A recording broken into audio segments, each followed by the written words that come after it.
super Arsenal fan Piers Morgan on the way very, very soon. He's back in the side to turn it around next week. It's going to be live for you here on talkSPORT as they go to Paris. But there's only one place to start. That's everyone's favourite club, losing again last night.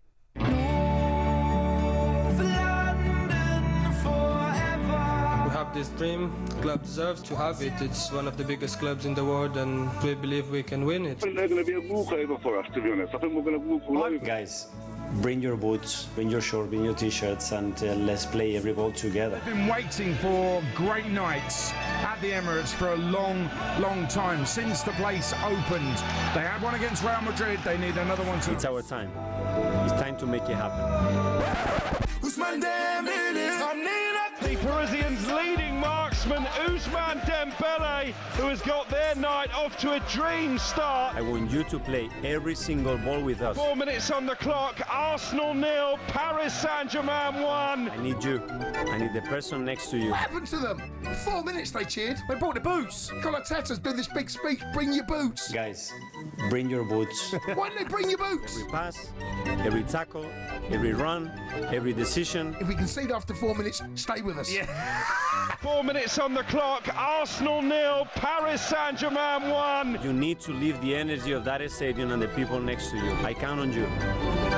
Let's make it happen. Terrible. Whoever created that. That is so shady. Oh, it's not even acceptable. No comment. Listen, we're not even. It's not even the players that are being criticised this morning. It wasn't the worst performance. They did have chances, but couldn't find a way past PSG keeper Donnarumma, who was brilliant last night. But the atmosphere was particularly flat at the Emirates. One man who took his boots and was singing loud and proud was Arsenal fan Piers Morgan, who joins us now. Good morning, Piers. Good morning. Have you got your boots with you this morning, Piers? Did you trot up the road last night? I should have actually gone on with my boots. It might have improved things. I might have put a bit of fight and passion to proceedings. It was a bit weird, the atmosphere last night. I think it was great before kickoff, but I think the sucker punch goal and the way it was scored, because I think the key difference between last night and what may happen in Paris is actually Thomas Partey, who wasn't playing last night.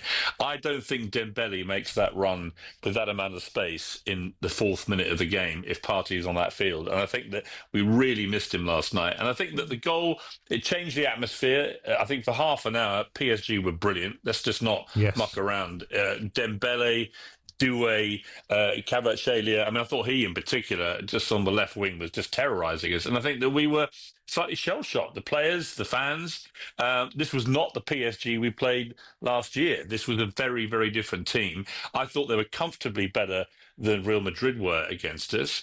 And I think we got a massive wake-up call. However, the way people are talking is like we're attending our own funeral. We are still in this. We're only one goal behind. If Martinelli scores that fairly straightforward chance just before half-time, and if the Marino goal stands after the start of the second half, we've won it. So I do think we can compete with them. I do think it's going to be tough in Paris, but I will be there with my boots, and I am very, very confident that if Partey it plays the way he did against Real Madrid, if Rice plays the way he did last night, and if the rest of the team play like Rice showed last night with real passion and desire, which I'm afraid some of them didn't, then we just have to bring the same intensity that PSG brought last night to 90 minutes, which they did. They were at us like gannets the entire match, and I think that we just weren't prepared for that level of intense ferocity from a team. Piers, do you think as well, Arsenal probably give them too much respect in that first 25 minutes? Because the first goal,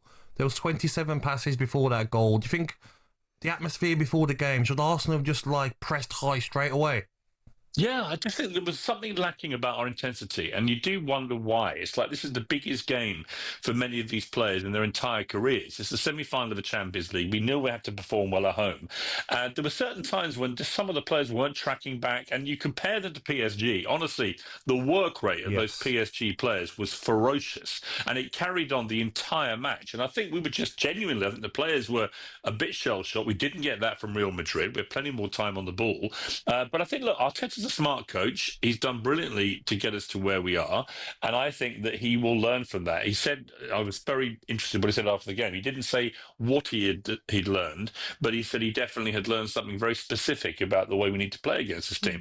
Look, it's a two-leg match. We're only one goal behind. If we score quickly in Paris, it's game on. Piers, I get the atmosphere wasn't as maybe other fan bases would have liked to see, but I don't know about you, but when I see Odegaard, and he does it a lot, he's asking for more of the fans, and I'm thinking, Odegaard, can you do more on the pitch then to give the fans something to shout about? He's had a frustrating season. I would like to exclude my youngest son. I took my three sons, and my youngest boy, Bertie, who's 24, he screamed so loudly the entire match and was so enraged by the lack of fellow screamers around him that he lost his voice. But there's no doubt, look, 2,000 Paris Saint-Germain fans made more noise collectively for 90% of that game than the entire Arsenal stadium. That is not good enough, and we're going to get a ferocious atmosphere in Paris. It'll be 80,000 of them going nuts. So, we've really made it hard for ourselves. I think Odegaard, it's interesting. I mean, to me, one of the problems Arsenal have is we don't have enough people who drive forward. One of the problems last night tactically was that because Partey wasn't playing, Rice had to fall back. And I much prefer Rice when he's in a slightly more forward position and much more aggressive and fueling Martinelli, Saka and the others. And he couldn't do that as much last night. And Odegaard's just not playing at the same level that he was playing last season or the season before. He seems to be hesitant when he gets the ball to do something creative. Instead, he wants to release it quickly and normally sideways. And I kept shouting, can we please move forward? Because what was interesting about PSG, they got the ball and they moved at pace and they wanted the ball. I mean, I thought that the young kid Doué was sensational, but I also thought the best player on the pitch by a mile was Kvaratskhelia, who I thought was just absolutely sensational. I mean, that's one of the best performances I've seen at the Emirates, probably since the stadium was created. So I think that, look, they've got very, very good footballers, but they played as a team in a way that we never saw when they had all the Galacticos playing there. And that was really interesting to me. They've got a much better team. And look, we've got to wake up. Arsenal have to wake up. It's going to be a cauldron in Paris, but I've got every confidence we can win. But I think we're going to have to look at the level of intensity and say, guys, how much do you want this? Right? Because it looked to me last night that the Paris Saint-Germain players, man for man, right through our team, apart from Declan Rice, they just had more desire and intensity than we did. That's a big question if I'm Arteta on the training field this week. Why did they look like they wanted it more than you guys? How much more do you need to get to than a semi-final of a Champions League before you absolutely burn with 90 minutes of ferocity? And that was the disappointing thing for me. Yes, you can blame the fans, but I do feel the fans' energy was coming from the lack of energy from some of the players. Yeah, maybe you're right. They were a bit shell-shocked. And Arteta said that going into the game as well. Piers, it'll be about mindset this game. And that's the thing with the position that both of these sides are in. They're trying to break that hoodoo for themselves. With the European, with the elite, PSG need to do the same thing. So I actually think Arsenal are maybe in a decent position to go away to Paris because they might be feeling more of a pressure next week. Yeah, no question. Listen, it's a two-leg game. It's half time, right? And I do think we got slightly lulled into a full sense of superiority, if you like, by the demolition of Real Madrid, which was sensational. I mean, to hammer Real Madrid home and away. But if Arsenal can go to the Bernabeu and beat a team that has Mbappe and Vinicius and Bellingham and so on as comfortably as we did, obviously we have this in our locker, but we need to get away from thinking that beating Real Madrid means we're going to be European champions. This PSG team, to me, and what I saw last night, are comfortably a better team than Real Madrid are. They're a better team. They may not have the same, I mean, you say they haven't got the same individual players. Actually, I do think some of their individual players are right up there with those Real Madrid stars. So I think that it was a wake-up call, right? Because we may have been lulled, I think, probably also by a full sense of security from the way we comfortably beat PSG last year. I think as well, this is not the same team. I think as well, like he says, whenever Saka received the ball, Kvaratskhelia was coming back and doubling up with Mendes at left back. You didn't get that against Real Madrid. You had Vinicius. No, you know what? But you didn't. And also, there was one moment, I can't remember where it was, sometime in the second half when they got the ball and were attacking us. And 3 of our players looked like they were just ambling back, all at the same time, all back towards their own box. And I was like, what is going on here? You don't amble back in the semi-final of a Champions League. You don't give people that space. The amount of space... Look, Dembele took his goal really well, but the real crime happened before he scored the goal. The crime happened when he was allowed to waltz through the entire midfield. The length that he ran without being challenged was ridiculous. And that, I'm sure, is because Partey wasn't there. So I think with Partey back in this team, Arsenal will be much better equipped in Paris to deal with that particular threat. We got bossed around in midfield. Let's just be honest about what happened last night. We were not at the races in midfield. And if we're not at the races in midfield, you're not going to win. So we have to have these guys step up. And the ref was a bit off it as well in the first half in particular last night as well. Yeah, it was frustrating. He was like the worst kind of school teacher.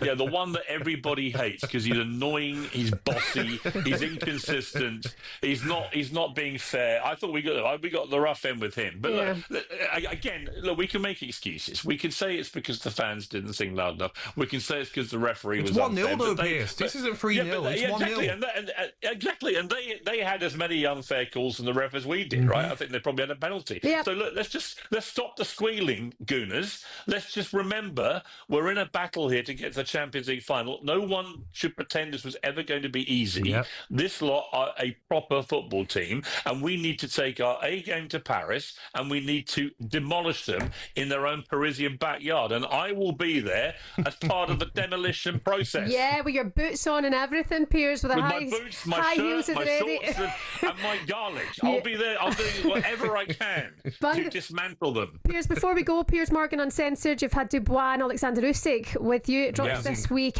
What can we expect from that interview? Do you know what? It's a great interview, and I actually think this is going to be one of the great fights, because if you look at these two guys right now, you know, you've got two very different style of boxers, but the way that Dubois demolished Joshua and the fact that Usyk remains unbeaten and looks unbeatable. But if you go back to their first fight, I'm still convinced that so-called low blow that Dubois threw, if you actually study it from every angle as I've done, I think he hits him on the belt line. That's a legal blow. If that blow's allowed to stand, he would have beaten Usyk in that first round. So Dubois has a punch that can stop anybody, whether it's in their midriff or their head, as they both found. So I just think it's you know, Dubois will not be favourite going into it, but I wouldn't underestimate this guy. He has proved a lot of doubters wrong. Yeah. He's on a fantastic run of form. If he unloads one of those bombs that he did against Joshua, anything could happen. Having said that, Usyk, you know, when I talked to him quite a lot in the interview about the war in Ukraine, you have to understand this guy lived in Bucha in Ukraine with his family, with his wife and 4 kids. When the Russians invaded, one of the first things they did was commit a horrific massacre in Bucha, right? And he had to move his family, which the house got ransacked. He had to move his family into Kyiv, which got bombed last week. So you've got a guy here who's not just fighting for himself, but he's fighting for his people. And he actually enlisted as a territorial soldier at the start of the war to actually go and fight for his country. So this guy has the weight of the hopes and aspirations and the positive dreams of a people at war on his shoulders, and that carries him a long way. So I think it's going to be a fantastic fight. It's a brilliant interview. There's a moment when Dubois calls him, Usyk, a hero, which I was not expecting. Wow. And I think when people see that, it's actually pretty spine-tingling. Okay. But I think Dubois showed a lot more of his personality than perhaps he has done in other interviews. So I commend all sports fans. You will love this interview. Lovely stuff. Piers Morgan Uncensored. Looking forward to that this week. And you're going to be going to Paris next week, Piers. Do you want to just belt out a little bit of North London Forever? Take it away, Piers Morgan. North London Forever.